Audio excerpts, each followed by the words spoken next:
Okay, so we'll start with time-based injection. मेरा नाम है Mukul कांतिवाल and something about me is written out here. I am an author and instructor for the course Web Application Attacks and API Hacking, जहाँ पर API और Web Application के attacks मैंने सिखाए हैं। उसके अलावा पेपर्स मेरे पब्लिश हुए हैं, जैसे कि स्पाइडरिंग के लिए बर्फ स्वीट में टाइम बेस्ड एसक्यूएल इंजेक्शन, या स्पाइक फजिंग, या वर्ल्ड सर्वर पर फजिंग। तो फजिंग के लिए पेपर्स मेरे पब्लिश हुए हैं। I am listed in the top 100 hackers list of ring zero, and I am an independent security researcher. Independent इसलिए बिकॉज मुझे मेरी रिसर्च के लिए, इन चीज़ों की रिसर्च के लिए पैसा नहीं मिलता है। That it is apart from my office work. I have got two certifications, CEH and ISO 27001 lead auditor. Apart from these, there are many other certifications, but it won't be nice enough to put up every certification in here. At the end, certification doesn't matter in front of knowledge. So let us start with it. Disclaimer at first: everything which is presented in this session is for educational purposes, and me or work permit, no one is responsible for how you are going to use this knowledge. If you are using it for any illegal activity, it is on you. So coming on to the first thing, time based injection. अब ये time based injection होता क्या है? I believe सभी लोगों को injection के बारे में पता होगा। जो नॉर्मल एसक्यूएल इंजेक्शन सभी ने ओवास्प टॉप 10 की लिस्ट में पढ़ा होता है, ये भी उसी उसी का एक टाइप है। It is a type of SQL injection. The only difference is here we do not see any error. Here everything is controlled based on the time. And frankly speaking, time-based SQL injection is usually tested at the last of everything. Means, for example, if you are testing for SQL injection, then once you are done with all of the types of SQL injection, be it blind, be it Boolean, be it an error-based or anything else, at the end, you will go with time-based SQL injection, because this is kind of a tricky one and not an easy one to work upon. Therefore, it is taken up at the last. And what happens in time-based injection is a time delay is injected in the query. Based on that time delay, we as an attacker ask some question to the web application, and that web application take up that query to the database. So at the end, we are asking a question to the database, and the answer from the database depends on the conditional time delay, how we have presented it. If the response from the database is true, the page will be displayed back to us after some time. If the response is false, then the page will be reflected back to us just within an instant. कहने का मतलब यही है कि एक time delay हम लोग एक वेब एप्लीकेशन में डालते हैं एसक्यूएल क्वेरी के थ्रू, और वो क्वेरी के थ्रू हम एक्सपेक्ट करते हैं कि हमें ट्रू या फॉल्स रिजल्ट मिले। ये वही काम है जो हम बूलियन एसक्यूएल इंजेक्शन में करते हैं, जहां हम ट्रू और फॉल्स क्वेश्चन पूछते हैं। बट द डिफरेंस इज यहाँ पर हमें ट्रू और फॉल्स का जवाब डायरेक्टली एप्लीकेशन पर यूआई पर नहीं दिखता है। So here in we get the result, और यहाँ पर हम लोग देखते हैं कि जो हमें रिजल्ट मिला है वो टाइम डिले के साथ मिला है या बिना टाइम डिले के मिला है। So that is the point to जज whether it is a time based SQL injection or not. So starting with that, timing की कुछ कंडीशंस होती हैं, या टाइमिंग के कंडीशन कहें या हम ये कहें syntax. So depending on all of the databases, the timing syntaxes or timing functions are different. In case of MySQL, you can use sleep function, benchmark function. You can also use if, and in case of SQL Server, you can use wait for delay, wait for time. You can then put up if condition. Now, the way the if condition is written in all of the databases is pretty much same, but kind of different. Like जैसे एक normal programming language में difference होता है, the same if condition can be written with curly braces in Java language or in C programming language. but the same if condition will be written in Python without any curly braces, or maybe in Perl there is no curly brace, there is no curly brace in Ruby. So just like that, there is a slight difference, but the functions are available for most of the databases available out there. For Oracle, if condition can be written again. Sometimes people think that SQL injection exists only in normal MySQL or SQL Server databases. No, SQL injection exists in NoSQL databases as well. Today, if you say that there is a database which is Couchbase, so Couchbase is actually a NoSQL database. Even Couchbase has got NoSQL injection, or I would say the time-based injection available. Why? Because every database has a simple function. Although you have to look into their documentation to find out what function is written out there or what function can perform a time delay, but the function pretty much exists properly out there.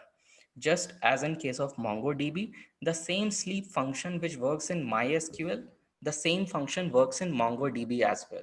I have written up two examples here, and these two examples are just because of the point that MongoDB can also have no SQL injection. And in example one, you can see that sleep 10,000 is written to get the result. So this sleep function can be written in MySQL. This sleep function can also be written in MongoDB as well. In the example two, there is a different way to create the time delay. As into this d equal to new date function, do something something is written out there. And the people who are familiar with JavaScript language, they would easily identify what is written out here, because currently in the example number 2 we are just calculating the date, or we are just subtracting the date from the current date, and then we are checking it up against 10,000, which is a millisecond. So this is a normal JavaScript kind of sleep function which is written out here. And if you want more information on how this attack performs or how this attack happens in NoSQL, then there is a reference which I have written.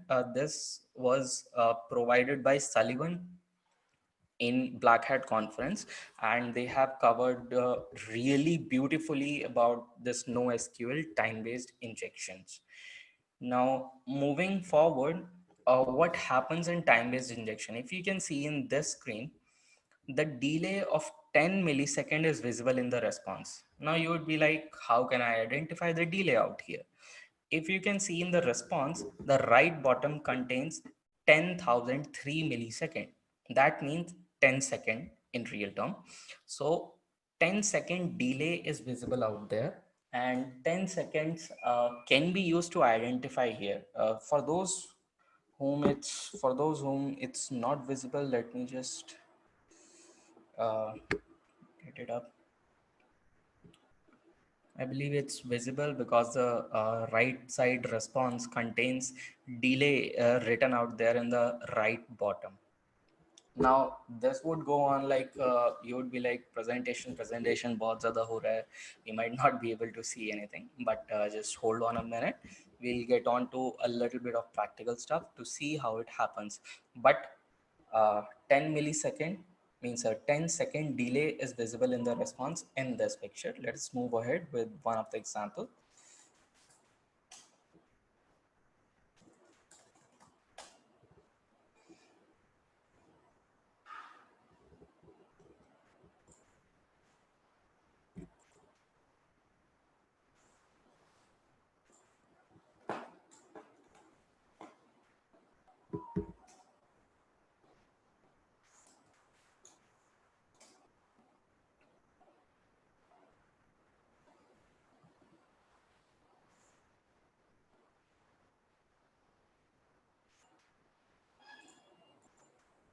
Let me just close it up and start again.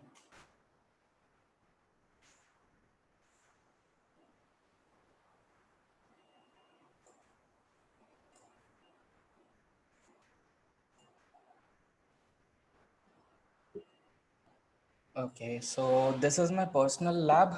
And here in this machine, I have deployed SQLi labs.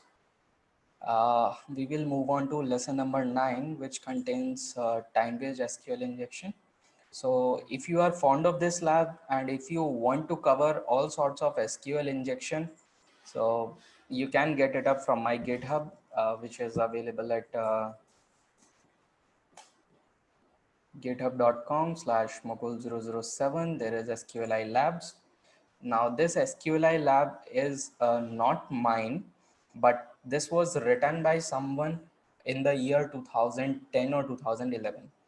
So this lab was not working in the new version of Kali Linux, and because everything has been updated nowadays. So I just upgraded it, or I just changed this lab so that it work according to the Kali Linux 2.0. So if you want to check it out yourself, you can get it. And the same lab is what I'm running out here in this session. So we are at lesson 9, and lesson 9 says, please input the ID parameter with numeric value. Question mark ID equals 1. So we get the result as you are in. Okay, that's fine for us. Let us try to inject something else, number 2 or maybe number 5 or 4, maybe later. So it says you are in again. And if we go to number 5, the answer is again you are in. So I believe that there might be some query or some condition which is written behind this web application code, and on that code there must be something which is written something like this. Let me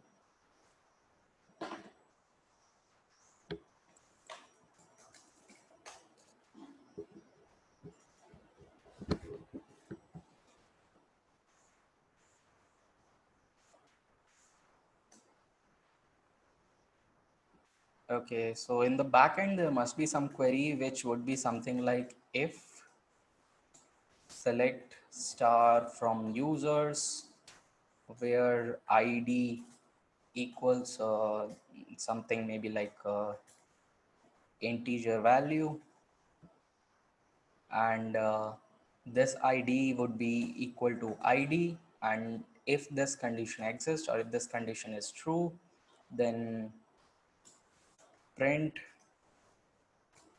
URN. So this is just a hypothesis that at the backend some query or something would be written something like this, that which or the query or something which just compares the given ID along with some query, and if that result is fine, then it prints you are in. And here is what we are actually entering our ID at the place of integer value. I believe my screen is visible to everyone, and if it's not, let me just increase it.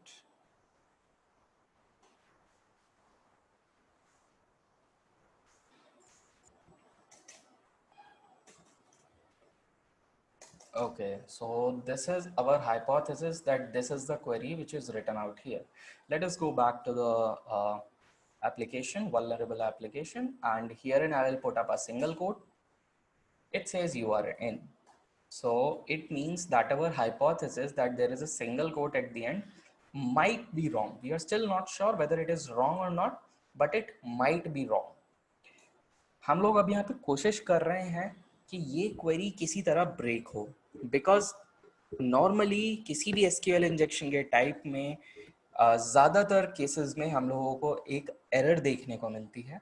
हम उसी error की तलाश में यहाँ पर कुछ characters enter करने की कोशिश कर रहे हैं. सिंगल कोट नहीं चला, कोई बात नहीं, हम लोग डबल कोट ट्राई करेंगे. Even double quote is not working out here. Something which usually works most of the times in case of SQL injection is backslash along with a single quote. So if I put single quote and backslash at the end, press enter, the result is same. So something is happening, but we are not able to break the query. This is what we can see in here. Let us try to enter something else, maybe a double quote, uh, star sign at the end, enter, the result is same. So that means the application is actually taking up all of the input, and we are not able to do anything. So in this case, we are actually helpless. So at this point of time, we can try time-based SQL injection. So as per the theory we have seen in the previous like 10-15 minutes, the theory says by injecting a conditional time delay, the attacker can ask a yes or no question. Let me just write it up out here.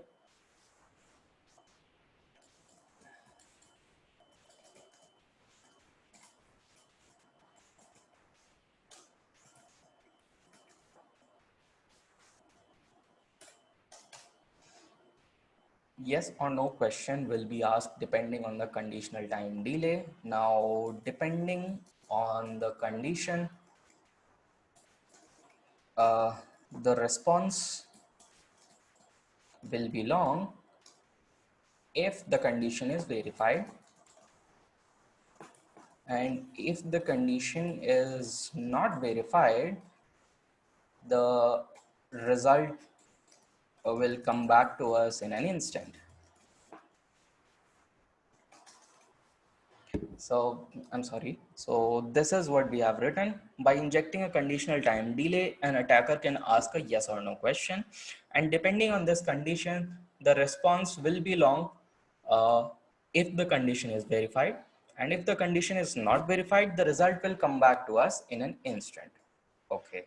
So this is a hypothesis, and let us try to look at it, or let us try to understand it at this particular lab. But at this point, I will turn on my burp suit because the things out here in the URL might become a bit gibberish because as we all know, browser puts up the URL encoding out here. So let us take up this data onto our burp suit. And if I put one single quote, press enter, the result is available for me at burp suit. Okay, let me just send this request onto repeater, and let me turn off the intercept out here. So we are at repeater, send. The result came back to us, as you can see in the right corner out here. The result came back to us in 2 milliseconds. Okay. So as we have seen that there are certain functions which we can use, there is one function named as sleep function, which we read about in case of MySQL. If you remember out here in the presentation.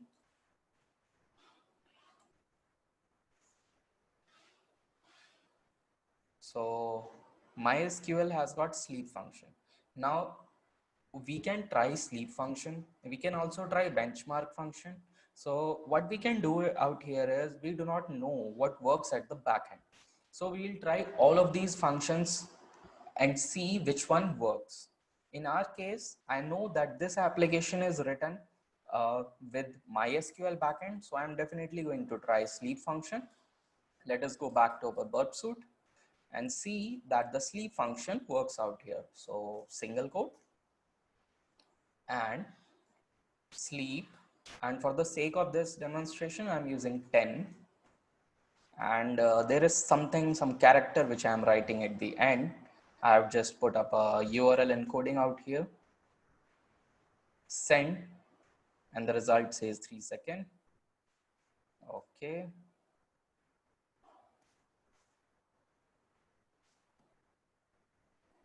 okay, that's the space out there.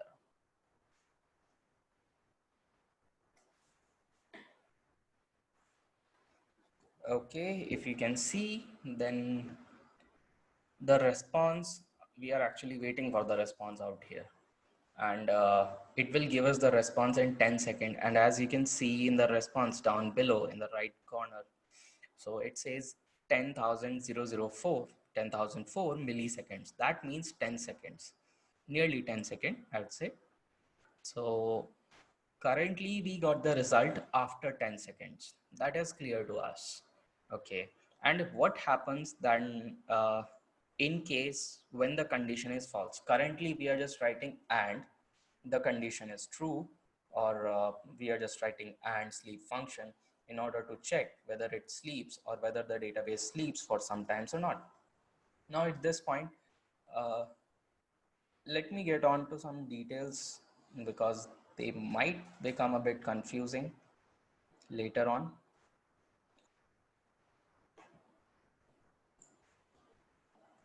So what is a confusing point out here? What might be a confusing point? Herein we have entered a single quote. So the confusing point would be, what is a single quote? So single quote is just a hypothesis. As we saw out here that we created a query based on our assumption that some integer value ID is being entered inside single quote and being compared to the ID. So this was our hypothesis, and the same hypothesis we have taken up in case of our injection. So single quote is written out here as a hypothesis. Our motive is to find the character and close the query somehow, a normal general SQL injection technique.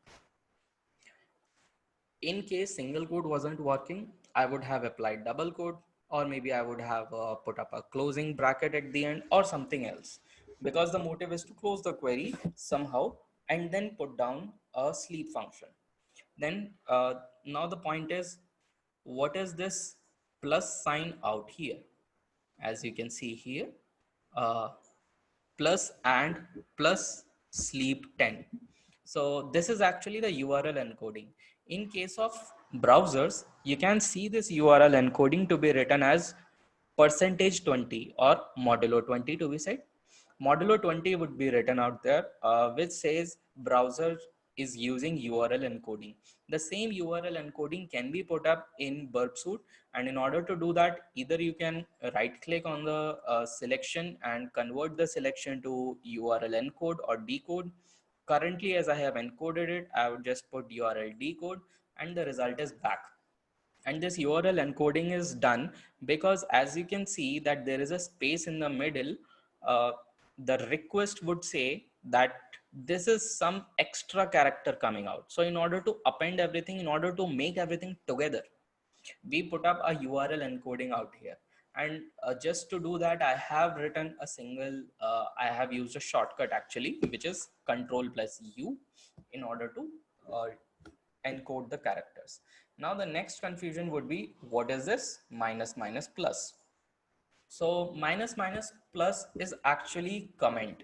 Now comments might be different in different databases, and there are a lot of comments which we can put up. And comments are usually very important when it comes to time-based SQL injection, because without comments, most of the times the query will not function. And in order to put up some comments out here, there are many ways by which you can put up some comment. So one is minus minus space. You just hit a minus minus space bar, and that will be treated as a comment by the browser or by the database.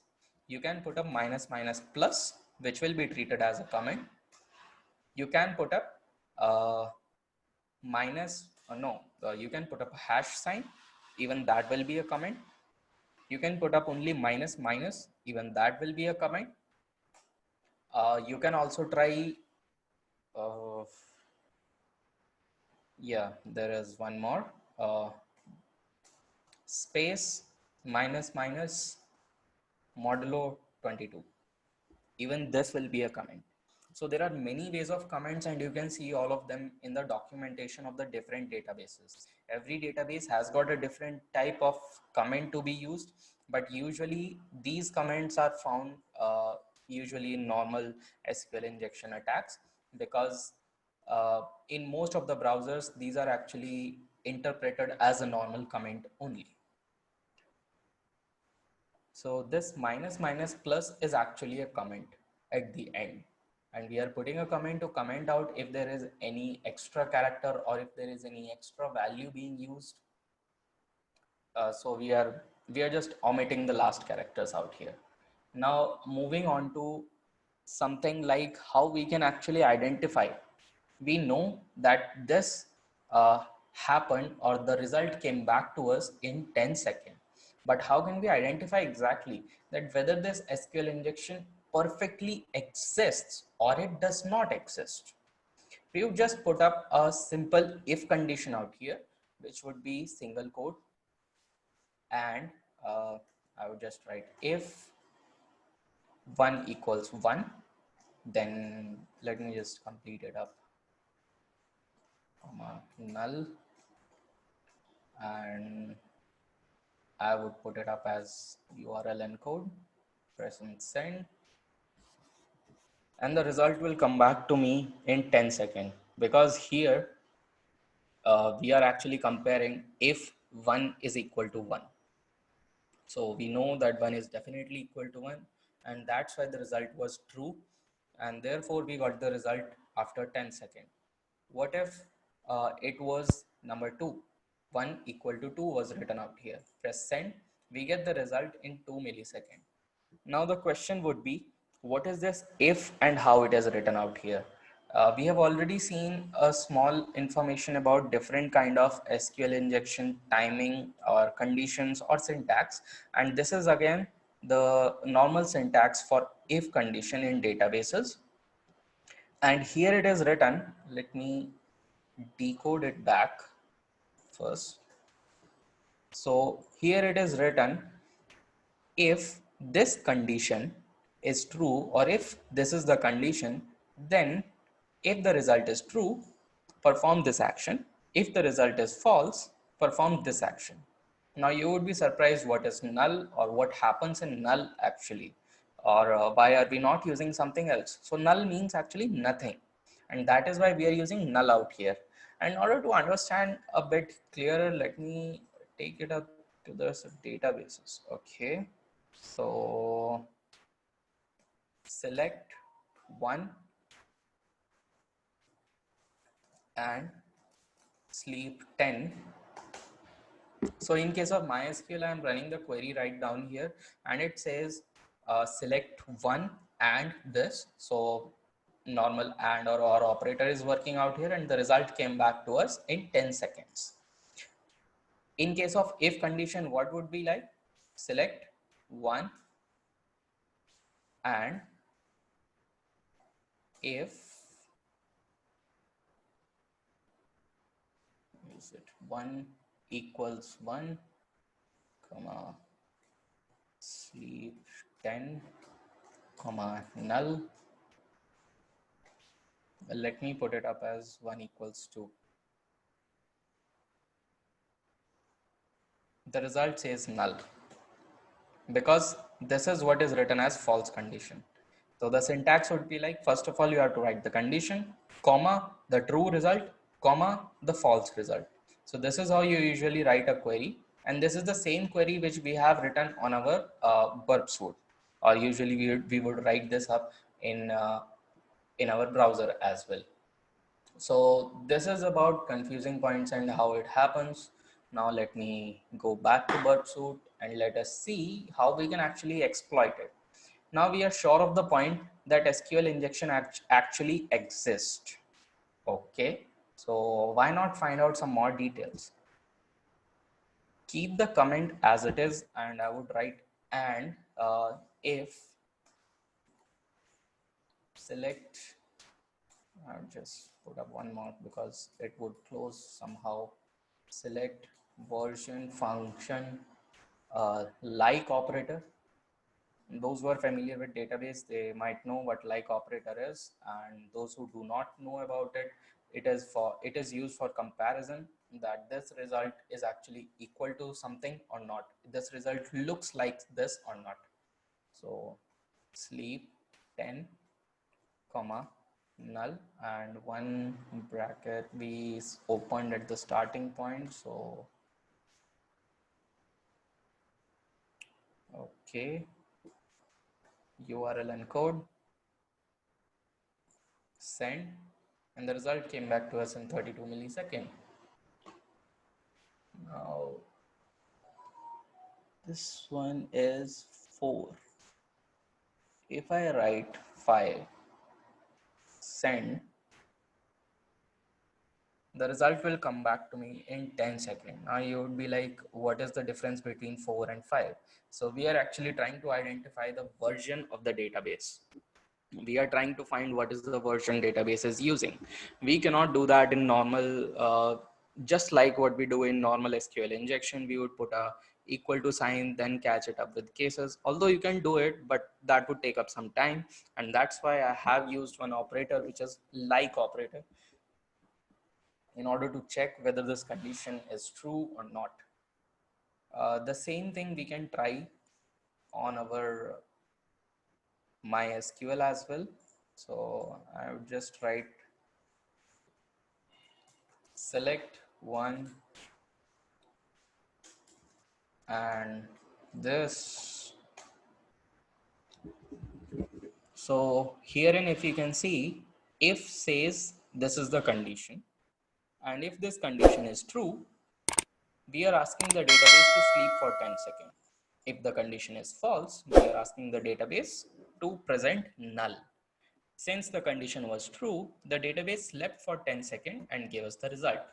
In case the condition was false, which would be in this case, the result would be null, because that is what we are doing out here. Now we know that the version of the database which is being used corresponds to 5 and then something like that. If we just put it up as trying to find out the database version, I would just write select version function, or a normal @ version, and that's how I would find. So now we are definite of the point that the result was definitely true, and herein we are able to identify the version of the database clearly as well. You might get confused out here onto the point, because I am going to the web application first and then moving on to the database. I am going to the database just to show you, just to present you the things, so that you do not have any confusion how the things are working on the front end and how things usually work on the back end. Things are actually the same, and that's why I have logged into this MySQL database as well. Now we know that this is the version. The same thing or the same information we can also try for finding the database as well. Let me just use one database.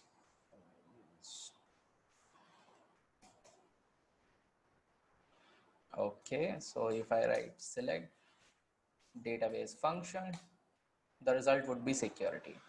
Frankly speaking, the backend of this application, what we are using out here, the backend database is actually, the name of that database is actually security itself. That is why I am using it. And we can use the same technique on our exploitation part as well, on our actually understanding of exploitation part as well. And here, instead of like, if I write database function instead of version, and instead of like, I would just put equal to.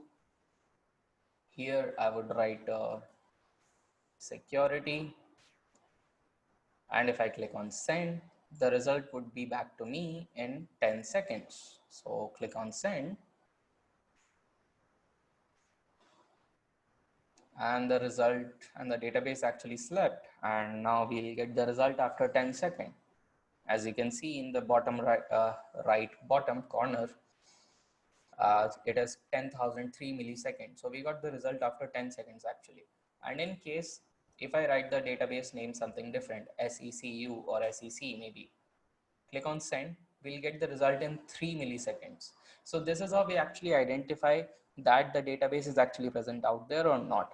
And since we do not know how things are written, or how the database name is out there, or how, what is the version being used, we use equal to sign, we use like operator to compare things, and just by comparison everything will be presented to us.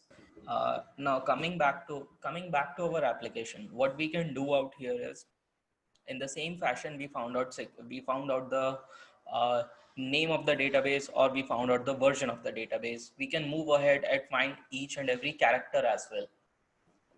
Let me write a small query first, and then I would put it up onto the birth suit.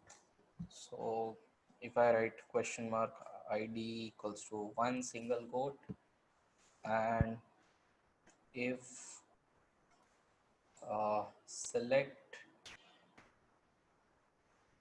substring. I'm just formulating one query to find out the result. So this might take up some time, and here, in frankly speaking, in case of, especially in case of time-based SQL injection, every data will be presented to you, but you need to know how to write that query. So that is what I am trying to do. I'm just trying to write a query. This query might be true, this query might be wrong. We'll check it out in just a minute. Let me finish this query. From information underscore schema dot tables, and where table underscore schema equal to database function, because the database function would result the current database of this application only. And here, if I limit the result to 0 comma 1, and if I what is the first one, uh, what is the first table out here? Email. So if I write limit 0 comma 1 equal to e comma sleep function 10, and otherwise put up a null, and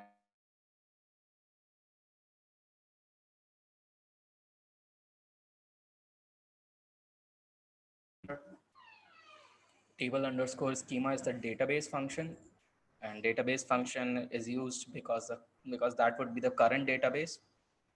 I am taking the first row out here from the table, or the first table actually, and limit 0 comma 1 because I'm trying to find the first character.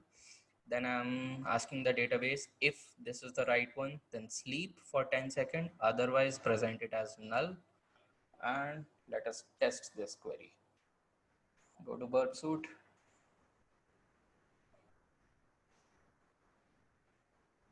URL decode, and here I would put the details as it is,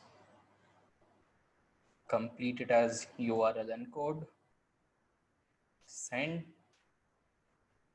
and the result is 2 milliseconds. That means I might have missed something. Select substring, if select substring table name 1 comma 1 from information underscore schema dot tables, where table underscore schema equal to database function space limit 0 comma 1 equal to e, that would be the first character, sleep 10, null, and there is a comment at the end. That is what we are trying to do. So I'm sorry, this gets sometimes uh, really a big headache to find out the things. I believe the query is written fine, and if select substring, I'm trying to find the substring out here, table name 1 comma 1 dot tables, where table underscore schema equal to database function limit 0 comma 1.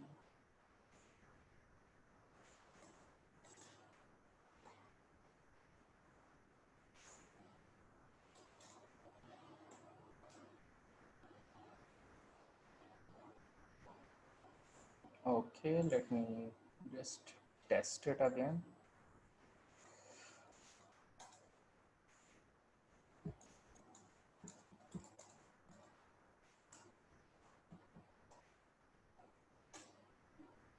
Okay, it says limit 0 comma 1 e. I might have missed one bracket out here. I'm sure of the point now.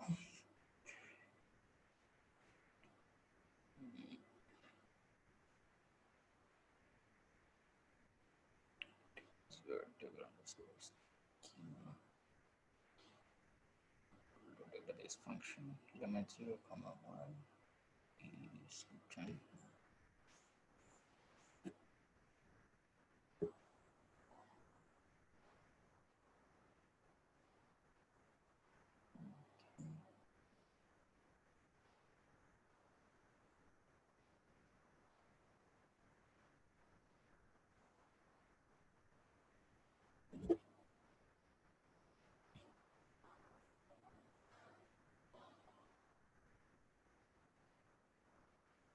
Okay, I'm still not able to identify what's the error out here.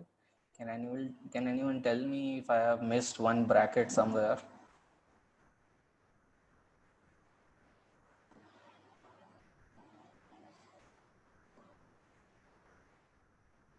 But frankly speaking, we are actually trying to check out here what is the first character, and we are just trying to check the first character of the first table name is E or not.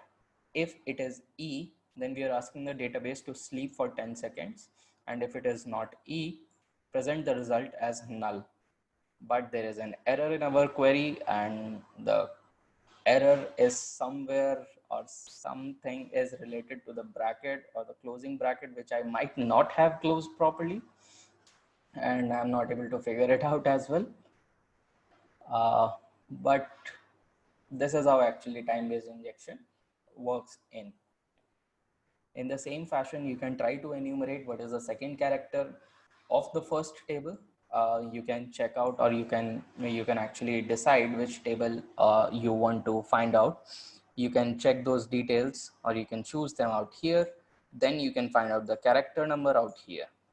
And depending on these, you can enumerate each and every character either with the alphabetic order, or you can check it according to the ASCII values.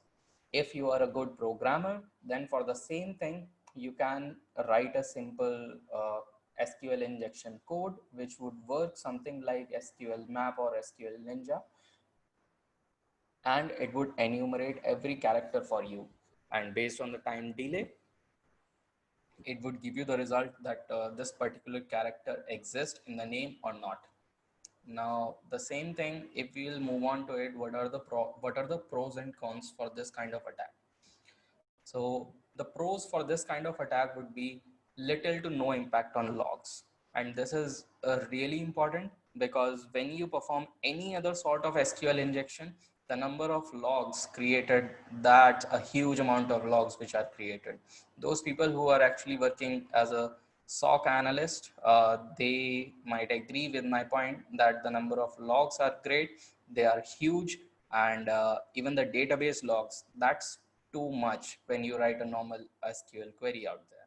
But in case of time-based SQL injection, the logs are not too much impacted. In case you are writing a simple sleep function kind of query, in case you are writing something like benchmark function, these kind of functions are CPU intensive. They take up a lot of process, means they need a lot of power to process out the data. In case you are using these kind of function, then system administrators are definitely going to realize what is going on, or they would say that definitely there is something fishy with the database out here. The cons at this time-based SQL injection uh, would be due to the network delay. Sometimes what happens is if you are running an attack against a web application, your internet might not be as stable as it is right now. Your internet might go unstable for some minutes.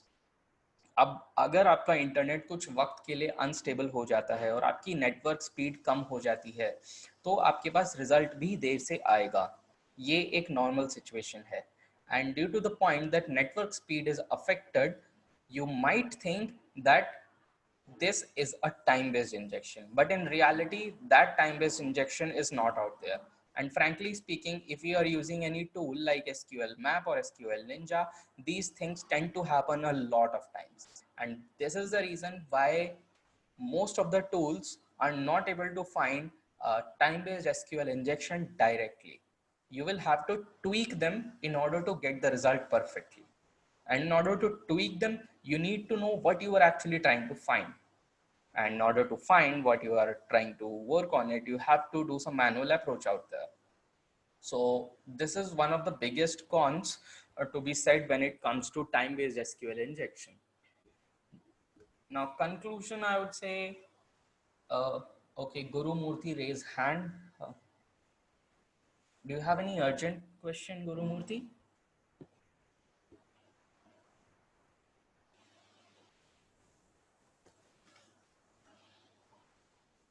Okay, I believe there's none. So time-based SQL injection is actually a great option when the SQL injection is very deep. And in case of deep, or you would say the hidden kind of data, those can be taken out only by writing function delays or procedures. And if I'm talking about procedures, I would say that in case of procedures, sometimes you might see that a security consultant has said a stored procedure is a remediation for time-based SQL injection vulnerability. So if stored procedure is actually a time-based or normal SQL injection vulnerability remediation, then I would say that here you have time-based SQL injection. In my personal opinion or in my personal experience, I have seen time-based SQL injection to bypass even the stored procedure sometimes.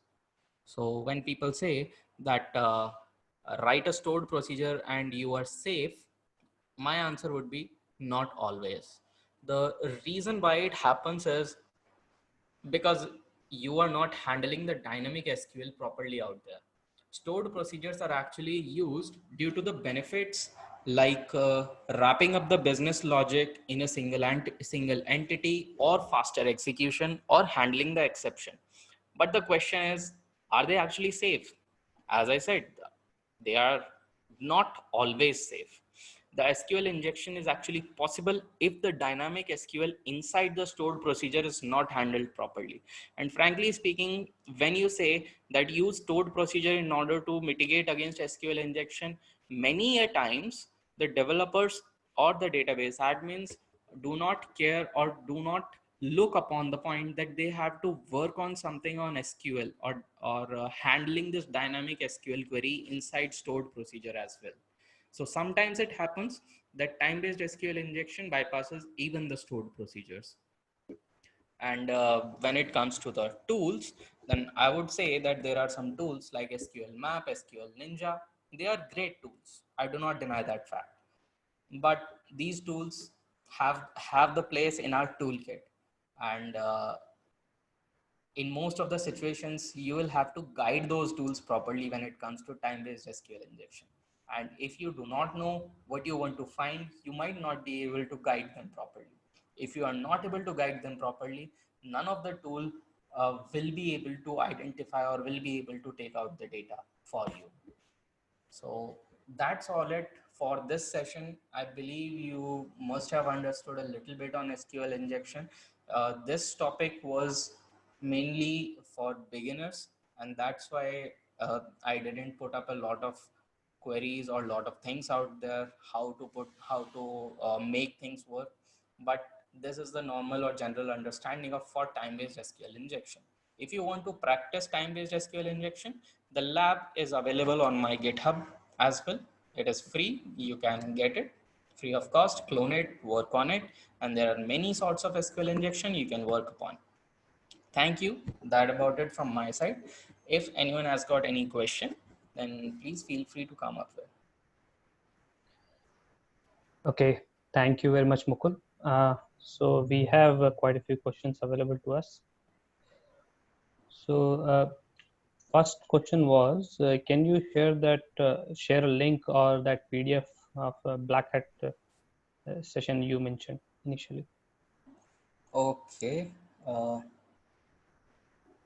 that is a great PDF actually. So media.blackhat.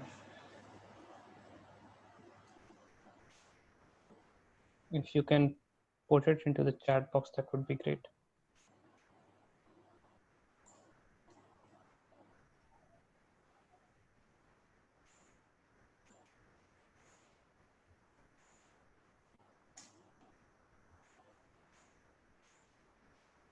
Okay, I have put it up in the chat window. Okay. So one question which was raised by somebody that how will you come to know that which parameter is vulnerable to times equal? uh, this is not like you have to find which parameter it is. Just like a bounty hunter or just like a normal pen tester, you have to find each and every parameter. You have to check it up. I would say test for time-based SQL injection only after you have done everything, only after you have checked all other sorts of SQL injection. So it's not like find this parameter or this is the particular parameter working upon it. I have seen even the cookie values being susceptible to time-based SQL injection. Okay. So another request from Alabi is can you share the link for that GitHub repository? Okay, just a minute.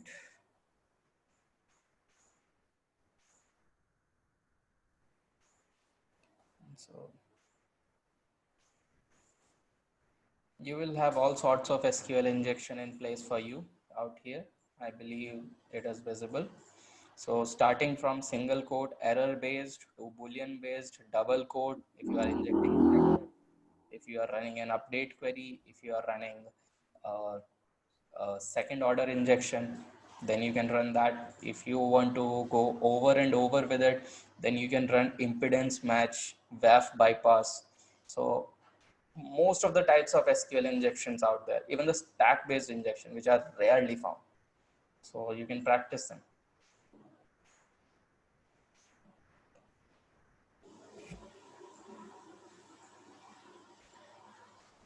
Am I audible? Yes, you are. Okay. One more interesting question is available here. So how many bounty for time-based SQL? How much and how many? Okay, the people who know me, they know that I'm not fond of bug bounty programs. So I cannot say how much bounty is out there. But if someone says that $1,000 are available for SQL injection, and $2,000 are available for blind or Boolean SQL injection, then I would say for time-based SQL injection, it would not be less than $10,000. Depending on the point how much data you are actually trying to find. Do not give a report which says sleep 10 and the result is out. Do not give such kinds of report. This won't benefit you. Okay. So one more request is there. Please recommend any book for SQLite. Any book for SQL injection? Uh, this is kind of difficult for me. Uh, See, I would suggest go OWASP, guide, take the OWASP guide, take this particular bunch of ODs written as ODs in your modified one and test on it. I think that would be more than enough.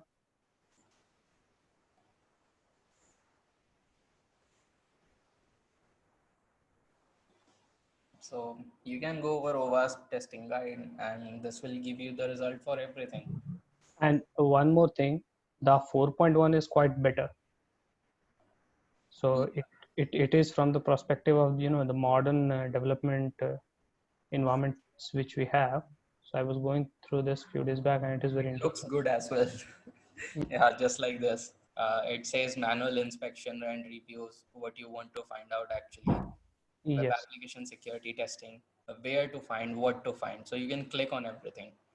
But in case of normal or the previous one, which we have learned from, this one is pretty hectic to find out the things out here because things are written in left and right condition kind of.